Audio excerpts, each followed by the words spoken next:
Hey everyone, thanks for joining me today. It is time for another TNT guide. In this video, we are diving into the second part of our TNT board guide series, focusing on the law of elements and its importance in TNT. While it's not mandatory to watch part 1, which covers the basics of TNT, I strongly recommend checking it out before watching this video, especially if you're not familiar with the different stages, bonus stages, and the kind of enemies you face in TNT. Now, bit of fair warning, I think this is going to be for a niche audience, and it is quite a complex idea I'm trying to explain. This video certainly won't be a walk in a park or a cheat sheet. It's going to be like Ortega's College of DQT. Get your pad and paper and pen ready because there will be some exam questions to look out for as well. Sounds fun, right?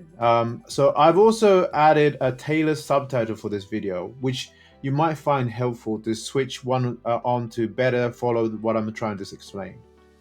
You may need to pause and revisit a few times to fully grasp what all this means. Before I get started though, I greatly appreciate your support for my channel by liking and subscribing. Your support is what enables me to continue creating these videos. Let's kick things off by talking about the term law of elements in DQT.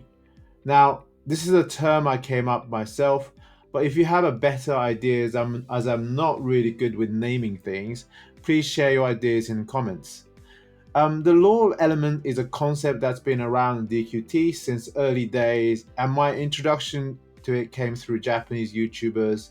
At the time, I didn't bother, but when the new TNT mod was introduced, I realized I needed a better understanding of this concept to figure out which units will shine in the game mode.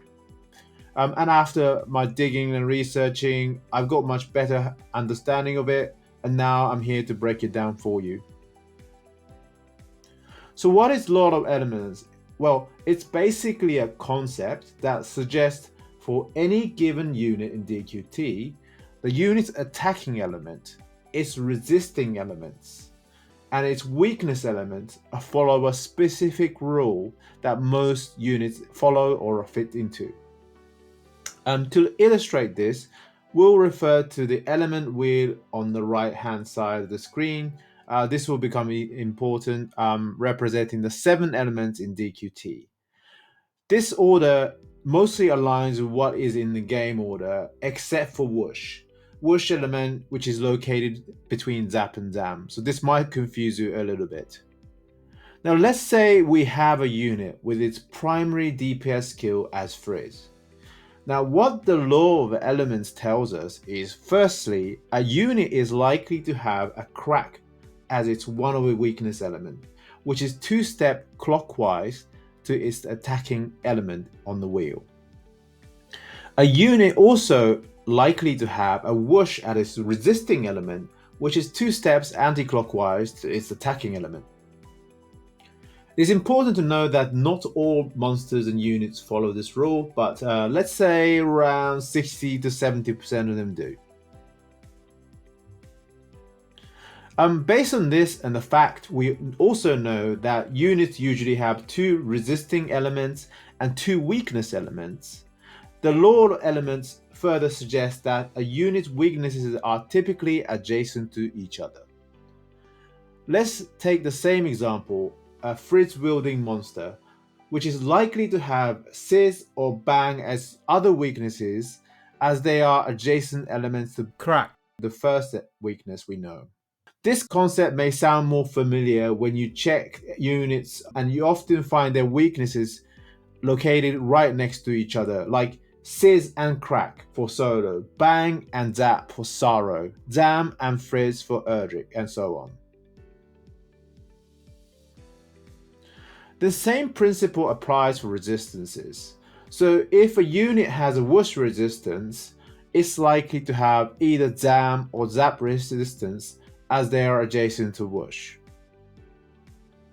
Let's take this concept with a familiar classic unit, Helion, and his primary attack skill is Frizz. You find Helion's weakness and resistances.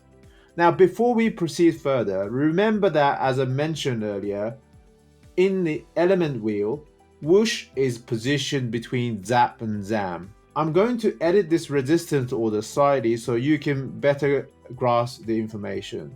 Now take a look at the further right revised Helium's resistance chart. As you can see, it aligns perfectly with the law of elements order. So let's take a Helium. Firstly, he possesses a Frizz skill, which according to the law makes crack his weakness. And then one of crack's adjacent elements should serve as a second weakness, either sizz or bang. And indeed, he has bang as it's one of his weaknesses. So it's crack and bang his weakness. And next, since he has a whoosh as his first weakness, he should have either zap or zam as a second weakness. Yep, and he certainly has zam as his weakness. This serves as a prime example of a unit in DQT that perfectly adheres to the law elements. Well, I did say this wasn't going to be easy, right? How are you finding it? Well, if you are still with me, things are about to get even more complex. We are diving into the reverse process and reverse engineering now, figuring out enemy's primary skill when we know one of its weaknesses. How can we achieve that? Now, we've learned that it's two-step clockwise from a skill to a weakness, which means that from weakness to a skill, or finding out the skill, it would be two steps anti-clockwise. So let's look at an example. We know an enemy that has a bang weakness. Using the law of elements, we can work out what skills the enemy is likely to have. Two steps anti-clockwise from bang is sizz. Is this the right answer? Partly yes, but we need a little bit more to give you a full marks. There are also two other possibilities. So we also need to remember that because units have two weaknesses. So what if it's a two-step backwards from adjacent element like crack or zap? Two steps anti-clockwise from crack is frizz, which is first example you see on the screen.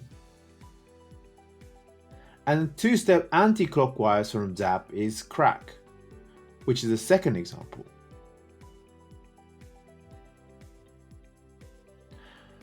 So the full answer to the first question is that if you know a unit is bang weak, that it's most probable the enemy has a sizz at its main attack, and it's also likely to a slightly lesser degree that enemies have either frizz or crack as his main attack. You can apply similar approach to work out the resistances of an enemy, but as an exercise, I'll let you think about it. I'll provide the answer at the end of this video. A small hint, the answer will be in a format similar to what we discussed for the weakness, with one most probable element and two other possibilities.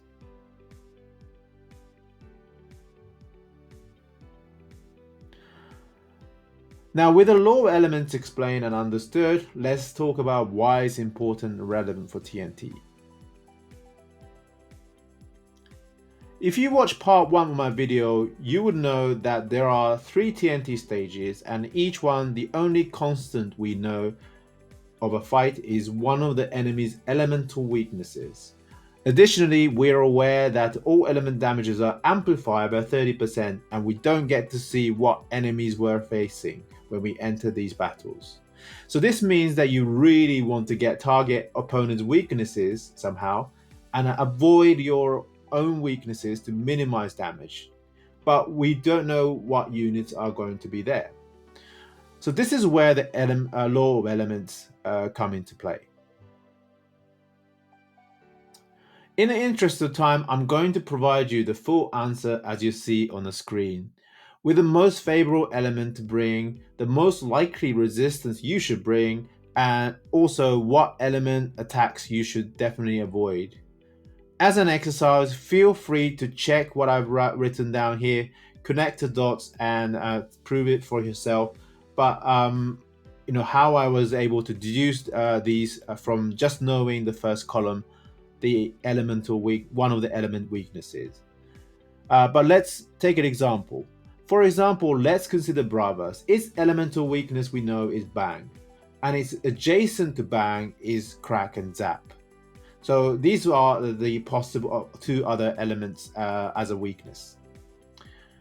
Now for resistance, you'd ideally want to use a unit to have a scissor resistance, working it out from the wheel of elements. And also possibly one of Frizz, Crack, which are adjacent to Sizz, to maximize your chance of resisting enemies' attack.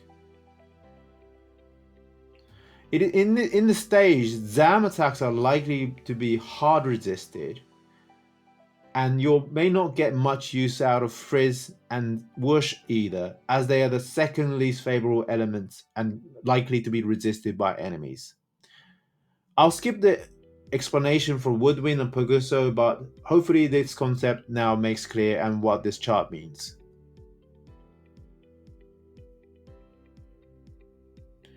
Now, element appropriate units for Bravas. Now, after all of that detailed explanation part, we are now diving into the information you are probably been waiting for the most. What units are good for TNT? So at the top, you find a summary of Bravas stage, as per the chart you saw on the previous slide, but just for Bravas. And I provide example units that are considered elements and resistant appropriate, and keep in mind that this doesn't necessarily make them the best unit for every situation. There are always exceptions, and you need to consider other factors as well, like how old and new the units are, how strong they are as well. This list should at least still serve as a useful guide to help you choose the right unit to start with at least. Let me know how your experience goes, and if you find a success with other units outside of this list, please leave them in a comment, as it will be helpful for myself and the community. And let me explain one of the units from the list as example. So SB Hadler, I've highlighted, has a skill that has both Sizz and a Bang attack. But since Bravas enemies all have a Bang weakness, it will always exploit enemies' weakness. Furthermore, enemies in Bravas predominantly use Sizz, Crack, and Frizz skills. So SB Hadler resists Crack and Seal, two of those, making it likely that he resists a lot of attacks it takes from this stage. It's worth noting that units like Darkonia Slime and Diamond Slime excel in any stage because they resist all elements. When choosing a unit for TNT, resistance is often more important than your attacking element. Darkonium and Diamond Slime serves as a versatile option in any stage, almost as a wild card. I provide an example from a second best S-rank units in terms of element fit as well. These units have some suitable attributes from these stages, but also aren't, perfect match as we saw as SB Hadler. For instance, Santa Alina has Crack, which is less common than Bam, but still an effective choice in this stage. Additionally, she resists Sizz and Frizz, which are the two most common skills that enemies would use. I won't explain all of them, but I hope you get the gist of it. Now, recommended A rank units for this stage. Let's take a look at some of those.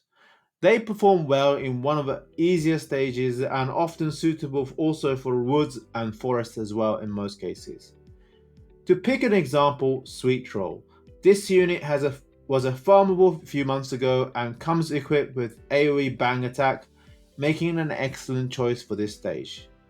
He also has a right resistance and even features a self buff, so very effective for this stage. Now let's look at a summary for Woodwind. Let's take a few examples as well. First, there's a Summer Seraphy, who comes with an AoE Frizz attack and resists Whoosh and Zap. As you can see on the chart on the top, making an exceptional element fit for this stage. She also has been available from recent bridal banner, so many of you might have got her from there. Let's now consider Dragonoid Baram. Now, although he lacks whoosh resistance, he does have Zap and Zam, 2 second common elements of this stage, so this is considered good enough. While he does not have an elemental attack as well, as you know, but his non-elemental attack is super strong, so I think he will perform very well in this stage.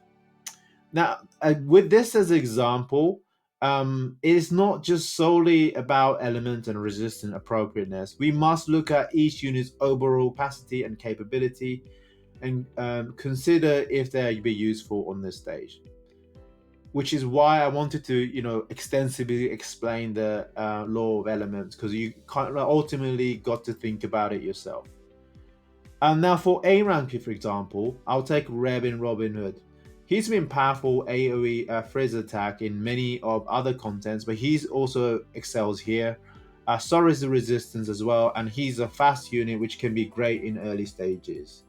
I highly recommend using him, and also great news for new starters is that he can be obtained in Reminiscence as a farmable.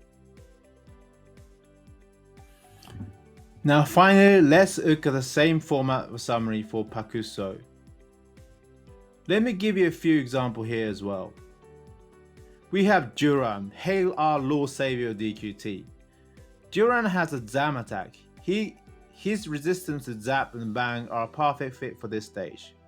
Plus, as you tackle the last stages, you face enemies dealing serious damage. Duran's passive ability, sometimes called Last Stand or more formally known as Indomitable Spirit, can be a game changer here, with extra turn taking after a critical blow. It is good to see units like Godwin, who were somewhat underwhelming until now, really could shine in this content. And here's a cherry on the top. Godwin's due for a blossom soon, making him even greater for this stage. Now, as for A rank example in Pakuso stage, let's shine a spotlight on Sintar. So Sintar is a farmable unit, and with a Zam attack and its just right resistance and movement range of 4, Sintar is pretty much tailor-made for this stage. And congratulations! You successfully completed the second module of the College of DQT by Professor Ortega. There's still lots more to explore, yes, and I'm not kidding, but we haven't even, dived into the usefulness of status airmen on each of these TNT stages. We haven't discussed the bosses for these stages and what they are like, or dived into a growing data of enemy sightings in each stage, including what to watch out for, like common status ailment attack they will use. And it's a more complex stuff and might be a bit too much to absorb even before the global release on TNT, and I myself need to play it myself for me to be really confident enough to talk about such advanced content. So, but I'm planning to create an update and further in-depth video to cover these points once the TNT game mode is released for global version. And as always, if you have any questions or comments, please feel free to leave them below. I'll do my best to address them to the best I can. And finally, thank you for tuning to in-depth TNT guide for a Law of Elements. If you found this video useful, please demonstrate your support by liking and subscribing. Your encouragement is a driving force behind the creation of more content.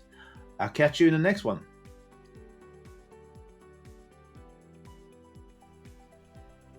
So you might remember that in one of the pages, I've asked to test your knowledge. What are the likely resistance of a monster who has a bang weakness? Did you get the answer? So yes, this was actually a case for Bravas. So we already know this example, right? So the way to think about it is you are starting with bang as the weakness. You know that 2 steps anti-clockwise is the possible main skill of the enemy, which is Sizz.